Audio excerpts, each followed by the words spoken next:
남중국해의 바다에서 해가 지는 것을 본 적이 있습니다. 수많은 사람들이 바닷가에 모였습니다. 구름이 있기는 했지만 참으로 해가 넘어가는 모습은 아름다웠습니다.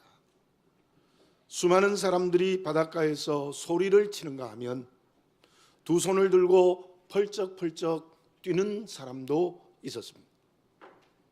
저도 그 모습에 마음에 진한 감동을 받았습니다. 그런데 어둠이 짙어질 때에 저 수평선 위에 수많은 고깃배들이 불을 밝히고 있었습니다. 아마 고기를 잡고 있었을 것입니다.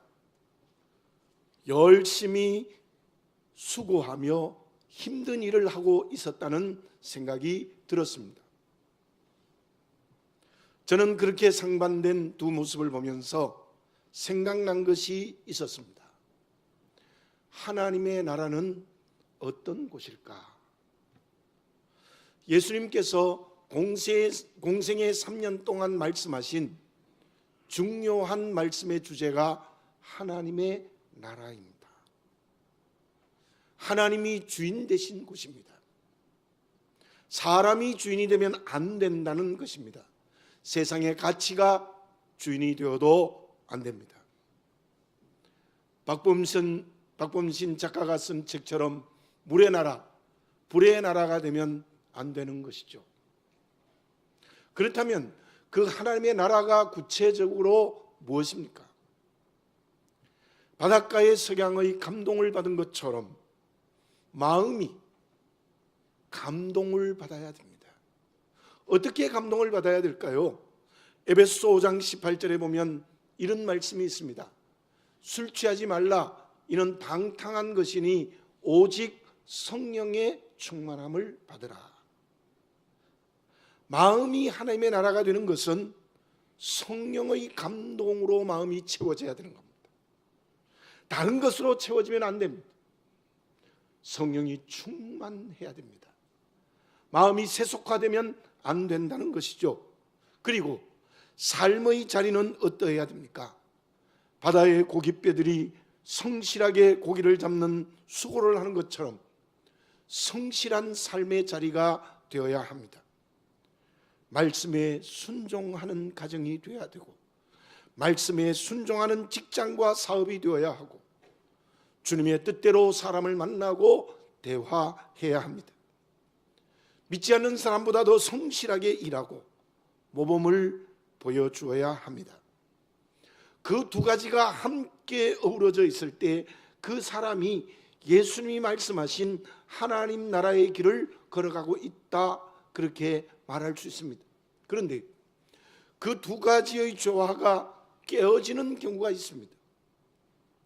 마음은 성령이 살아계시는 것 같은데 삶이 엉망입니다. 삶은 바른 것 같은데 마음은 성령으로 채워져 있지 않습니다. 그런데 그렇게 말하는 사람이 있기는 하지만 제 개인의 생각으로는 그렇게 말하는 것은 거짓입니다. 마음이 성령의 감동을 받으면 분명히 삶이 새로워집니다. 말씀에 순종한 삶은 마음이 성령의 감동을 받았기 때문이죠. 그러므로 마음과 삶은 둘이 될 수가 없습니다. 하나입니다. 진실해지시기 바라겠습니다. 정직해지시기 바랍니다. 둘 다 아니든지 둘 다 맞든지 그 둘 중에 하나입니다. 끊임없는 경건의 훈련을 통하여서 마음이 성령의 감동을 받아 충만해지는 역사가 일어나시기를 바라겠습니다. 그러므로 삶이 하나님의 말씀으로 채워지는 건강한 그리스도인이 되어지시기 바랍니다. 그 사람은 어떤 사람일까요? 9절을 봉독해 드립니다. 귀 있는 자는 들으라 하시니라. 귀가 들려지는 사람입니다. 무엇이 들려질까요? 예레미야서 6장 10절에 이러한 말씀이 있습니다. 내가 누구에게 말하며 누구에게 경책하며 경책하여 듣게 할고 보라 그 귀가 할례를 받지 못하였으므로 듣지 못하는도다. 보라 여호와의 말씀을 그들이 자신들에게 욕으로 여기고 이를 즐겨하지 아니하니. 그 말씀에 보면은 그 귀가 할례 받지 못하여 듣지 못한다 그랬어요. 무슨 말씀입니까? 귀가 영적으로 거듭나지 않기 때문에 하나님의 말씀을 듣지 못하는 거예요. 듣는다라는 말은 제가 여러 번 설명을 드렸습니다. 말씀에 소속되고 말씀에 순종하는 것이 듣는 겁니다. 로마서 10장 17절에 이러한 말씀이 있습니다. 그러므로 믿음은 들음에서 나며 들음은 그리스도의 말씀으로 말미암았느니라. 믿음은 들음에서 나는 거예요. 믿음은 말씀에 순종할 때 믿음이 생기고 자라는 거예요. 그 들음은 그리스도의 말씀을 들을 때 가능하다고 말하고 있습니다. 오늘 이 시간 하나님 앞에 예배를 드리면서 귀가 성령으로 거듭나시기 바라겠습니다. 그러면 말씀이 들려지고 말씀에 소속되고 말씀이 삶이 되는 역사가 성령으로 일어나시기를 바라겠습니다. 그래야 마음이 성령이 충만하고 삶이 하나님의 뜻대로 살아가는 하나님의 나라의 길을 걸어가는 그리스도인이 될 수 있습니다. 그러면 그렇게 하나님 나라의 길을 가는 그리스도인은 어떤 사람입니까? 에리 프롬이 쓴 소유냐 존재냐라는 책이 있습니다. 그 책에 이런 말이 있습니다. 소유적 인간은 자기가 가진 것에 의존하는 반면 존재적 인간은 자신이 존재한다는 것, 자기가 살아있다는 것, 기탄 없이 응답할 용기만 지니면 새로운 무엇이 탄생하리라는 사실에 자신을 맡긴다. 좀 어려운 말이죠. 이렇게 말할 수 있습니다. 한 종류의 사람들은 가진 것에 의해서 나를 평가합니다. 얼마나 많이 물질을 가졌느냐 가지지 못하느냐에 따라서 나를 결정해요. 권력이 얼마나 높고 낮으냐에 따라서 자기를 평가합니다. 지식의 많고 적음으로 자기를 결정하는 사람입니다. 그러나 존재로 보는 사람은 그것이 아니라 나 자체를 평가하는 것입니다. 그래서 언제나 나를 긍정적으로 보고 자존감을 가지는 사람입니다. 누가 성령에 충만한 마음을 가진 사람입니까? 누가 삶의 현장에서 말씀에 순종하는 것이 행동이 되는 그리스도인입니까? 누가 하나님의 나라를 이루는 사람입니까? 누가 말씀에 순종하는 귀가 열리는 사람입니까? 한마디로 말씀드리면 소유로 사는 사람이 아니라 존재로 사는 사람입니다. 마태복음 13장은 주님께서 하나님의 나라를 비유로 말씀하신 내용입니다. 특별히 사람의 마음과 삶이 어떻게 해야 하나님의 나라가 된다는 것을 설명하고 있습니다. 언제 우리의 마음과 삶이 하나님의 나라가 되어야 합니까? 마태복음 25장은 똑같은 하나님의 나라의 비유입니다. 기름을 준비한 슬기로운 5 처녀, 주인이 맡긴 달란트를 주인의 뜻대로 성실하게 장사한 사람, 이웃을 사랑하는 양. 그런데 마태복음 25장에서의 하나님의 나라는 우리가 알고 있는 천국입니다. 새하늘과 새 땅에서 상급받을 사람이 누구냐를 결정하는 것을 비유로 주님이 말씀하셨습니다. 그러나 오늘 마태복음 13장의 비유는 오늘 우리가 어떻게 하나님의 나라를 가지는 겁니다. 오늘 어떻게 마음이 하나님의 나라가 되고 삶이 하나님의 나라가 되는 나를 설명하는 것입니다. 7절을 읽어봅니다. 들어는 가시 떨기 위해 떨어짐에 가시가 자라서 기운을 막았고. 2000년 전에 이스라엘 농경사회는 이렇게 고를 내서 씨를 뿌리는 것이 아니라 그냥 씨를 바람을 따라 흩어 뿌립니다. 그러면 그 씨가 가시떨기 아래에 떨어질 수 있죠. 그런데 가시가 싹이 나서 그 씨가 싹이 나서 열매를 향하여 자라지만 가시가 기운을 막아서 자라지 못하고 심지어 죽어버리고 열매를 맺지 못합니다. 그 말씀을 주님께서 이렇게 해석하셨습니다. 22절에 나타납니다. 가시떨기에 뿌렸다는 것은 말씀을 들으나 세상의 염려와 재물의 유혹에 말씀이 막혀 결실하지 못하는 자요. 말씀을 들어서 말씀대로 열심히 살려고 하는데 물질의 힘에 막혀서 말씀대로 살지 못한다는 주님의 해석입니다. 7절을 다시 봅시다. 7절에 보면은 가시가 자라서라는 말씀이 있습니다.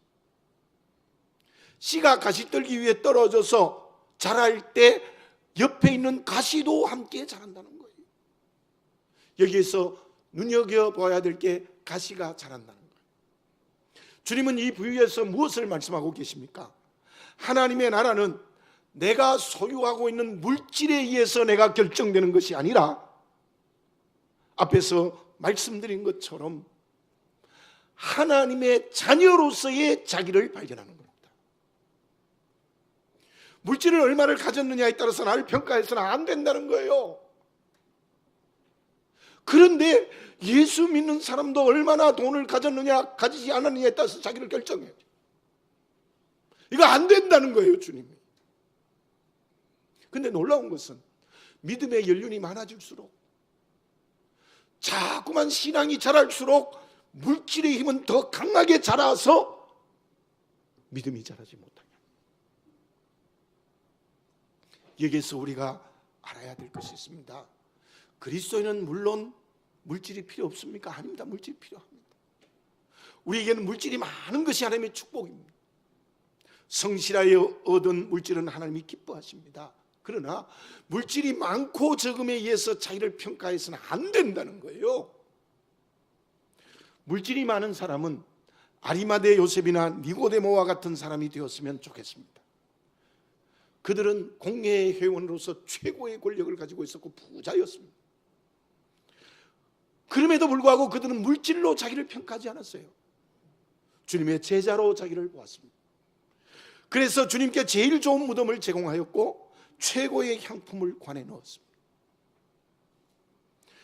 물질이 작다고 생각하여 그것으로 부자들과 나를 비교하여 열등감을 가지면 그리스도인의 길이 아닙니다. 나사로를 생각해 보십시오. 그건 거지입니다. 아무것도 없습니다. 부잣집에서 떨어지는 부스러기를 먹었습니다. 그는 하나님의 자녀라는 정체성이 분명했습니다. 그럼에도 불구하고 없다고 자기를 잃지 않았어요. 그래서 죽어서 아브라함의 품에 안겼습니다. 야곱을 생각해 봅시다. 야곱은 참으로 꾀가 많고 야비한 사람이죠. 형제의 배고픔을 이용하여 팥죽으로 장자권을 뺏었습니다. 상식적으로 봐도 비인간적입니다. 그러나 깊이 생각해 봅시다. 그는 하나님의 기업을 이어가는 내가 되는 것에 생명 걸었습니다. 모든 방법을 동원했습니다. 혼신의 힘을 다했습니다. 그래서 도망자가 되고 20년 동안 외삼촌 집에서 머슴살이 하는 것도 마다하지 않았습니다. 그 야곱이 믿음의 조상이 되어졌습니다. 저와 여러분들의 영적 조상이 되었습니다. 유대인들의 조상이 되어졌습니다. 에서는 어떻습니까? 물질에 의해서 자기를 보는 사람이에요. 동생에게 기업에 뺏긴 것에 분노하여 동생을 죽이려고 했습니다. 왜요? 돈 때문에, 물질 때문에. 이러한 현상이 우리 사회에도 많이 일어나죠. 더구나 하나님이 주신 장자권을 배고프다고 팔아버립니다. 그는 하나님의 자녀로서 자기를 본 게 아니라 물질로 자기를 보았습니다. 나는 누구입니까? 하나님의 자녀입니다. 그리스도인입니다. 그렇다면 마음이 성령의 감동으로 채워진 성령이 충만해져야 되고 그것이 우리의 삶이 되어야 합니다. 그래야 하나님의 나라의 길을 걸어가는 건강한 그리스도인입니다. 그 사람이 누구라고 주님이 말씀하십니까? 물질로 나를 보지 않고 하나님의 자녀인 나, 그리스도의 신부인 나, 그리스도인인 나로 보아야 된다는 겁니다. 본문의 말씀에 나타난 좋은 땅의 마음과 삶이 하나님 나라를 살아가는 그리스도인입니다. 누구입니까? 성령의 능력이 물질의 유혹을 이기는 사람입니다. 삶의 현장에서 말씀대로의 결단이 물질의 힘을 극복하는 것입니다. 물질은 나의 소유가 되어서는 안 됩니다. 물질은 하나님이 내게 주신 분복이요 선물입니다. 물질의 청지기가 되시기 바랍니다. 그 사람이 좋은 땅에 씨를 뿌려서 잘 자라나고 그래서 풍성한 열매를 맺는 하나님의 나라의 일꾼입니다. 그 사람이 귀가 열려서 하나님의 말씀이 제대로 들리는 그리스도인입니다. 디모데전서 6장 10절입니다. 돈을 사랑함이 일만하게 뿌리가 되나니 이것을 탐내는 자들은 미혹을 받아 믿음에서 떠나 많은 근심으로서 자기를 찔렀도다. 여러분, 돈을 사랑하는 것이 일만하게 뿌리입니다. 그러면 그렇게 물질로 자기를 보는 소유에 매인 사람은 왜 하나님의 나라의 길을 걸어가지 못합니까? 소유로 자기를 보지 않고 하나님의 자녀로 나를 보는 사람은 어떻게 하나님 나라의 길을 걸어갑니까? 두 개의 카피를 소개합니다. 제가 라디오에서 들으면서 이렇게 마음에 감동이 된 거예요. 하나는 자연이 집으로 들어옵니다. 또 하나는 이런 대사입니다. 26살 때 대기업에 못 가면 지는 걸까? 34살에 외제차를 타지 못하면 지는 걸까? 왜 남의 생각, 남의 기준으로 살까? 생각대로 해. 그게 답이야. 저는 그 두 말에서 느낀 것이 있습니다. 자연이 내 인생의 집에 들어오면 얼마나 좋겠어요. 그 말 그대로 너무 좋을 것 같아요. 햇빛과 공기와 자연의 아름다움이 그대로 내 인생의 집에 들어오면 얼마나 좋겠어요. 다른 사람과 비교하고 그들의 기준으로 살지 않고 내 생각으로 선택의 결단을 한 것이 얼마나 우리에게 필요하겠습니까? 그런데 저는 그 두 카피에서 또 다른 생각이 제게 들었습니다. 예수 그리스도가 내 인생의 집에 들어오시면 얼마나 기쁘고 좋을까? 그리고 주님의 말씀이 삶의 기준이 되어 살 수 있다는 것이 너무나 행복하다는 생각이 들었어요. 저는 두 카피를 듣고 바로 교회 사무실에서 적었습니다. 너무 좋았어요. 이런 말을 하고 싶습니다. 주님이 나에게 은혜로 들어오셨습니다. 주님의 말씀대로 사니 언제나 승리의 길입니다. 본문의 말씀 5절 6절을 봉독해 드립니다. 들어는 흙이 얕은 돌밭에 떨어지매 흙이 깊지 아니하므로 곧 싹이 나오나 해가 돋은 후에 타서 뿌리가 없으므로 말랐고, 농부가 씨를 흩어 뿌렸는데 흙이 이번에는 얕은 돌밭에 뿌려졌습니다. 그 말씀은 아래에 큰 바위 락키 그라운드가 있고 그 흙이 얇습니다. 거기에 씨가 떨어진 거예요. 싹이 나지만 뿌리가 없어서 말라 죽습니다. 그 말씀을 주님께서 20절 21절에서 이렇게 해석하셨습니다. 돌밭에 뿌려졌다는 것은 말씀을 듣고 즉시 기쁨으로 받되 그 속에 뿌리가 없어 잠시 견디다가 말씀으로 말미암아 환난이나 박해가 일어날 때에는 곧 넘어지는 자요. 예수님이 여기에서 해석한 중요한 말씀은 뿌리입니다. 뿌리가 튼튼하지 않기 때문입니다. 믿음의 길을 시작했습니다. 그런데 뿌리가 없어서 환난과 박해에 넘어집니다. 유혹에 쓰러져 버립니다. 믿음에서 탈선합니다. 뿌리가 없어서 주님이 내 인생에 들어오지 않는 거예요. 뿌리가 없어서 주의 이름으로 승리하지 못한다는 거예요. 그 뿌리가 무엇입니까? 지금 동성애의 문제가 세계적인 큰 문제가 되고 있습니다. 인권이라는 미명으로 기독교의 신앙을 위협하고 있습니다. 한동대학교가 그 문제로 법정에 가 있습니다. 교수들이 머리를 깎았습니다. 하나님의 심판의 끝이 동성애이지 않습니까? 소돔과 고모라가 왜 불과 유황으로 멸망했습니까? 타락 가운데 동성애 때문에 어쩌면 소돔과 고모라가 하나님의 심판으로 멸망했습니다. 그런데요, 동성애를 상징하는 깃발이 무지개입니다. 무지개는 무엇입니까? 하나님이 노아에게 다시는 물로 심판하지 않겠다는 약속의 상징이에요. 근데 그 약속의 무지개를 자기의 상징으로 바꿔버렸어요. 근데 그 사람들이 쓰는 무지개 색깔을 가만히 한번 보세요. 대부분 7개의 색깔이 아니고 6개의 색깔입니다. 심지어 미국에는 5가지의 색깔을 쓰고, 제가 유럽에 가보니까 대부분 4개의 색깔을 씁니다. 성경의 7가지의 무지개 색을 흉내낸 겁니다. 사단의 교묘한 꾀입니다. 무슨 말씀입니까? 말씀이라는 뿌리를 살짝 바꾸고 있는 거예요. 기가 막히는 사단의 계략입니다.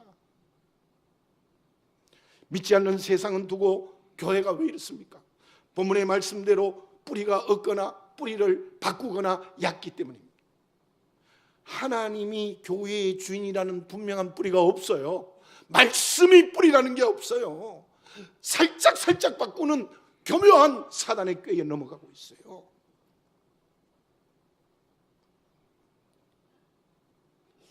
여러분, 하나님이 남자만 만들었습니까? 하나님이 여성만 만들었습니까?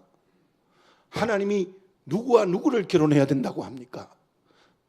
미국에서는요, 남자 결혼하는데 주례해달라고 하는데 목사님이 거절하면 벌금 받는데, 기가 막히는 세상. 교회의 주인은 오직 하나님. 이 하나님이란 뿌리가 분명해야 됩니다. 그 말씀이라는 뿌리가 분명해야 되는 겁니다. 우리를 구원하신 것은 주님의 십자가의 은혜뿐입니다. 다른 거 없습니다.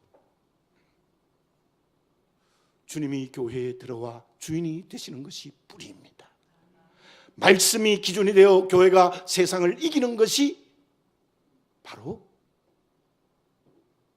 바른 뿌리입니다. 그뿐입니까? 지금 이 사회가 포스트 모던 사회라고 말해요. 더 이상 진리가 무엇인가를 묻지 않아요.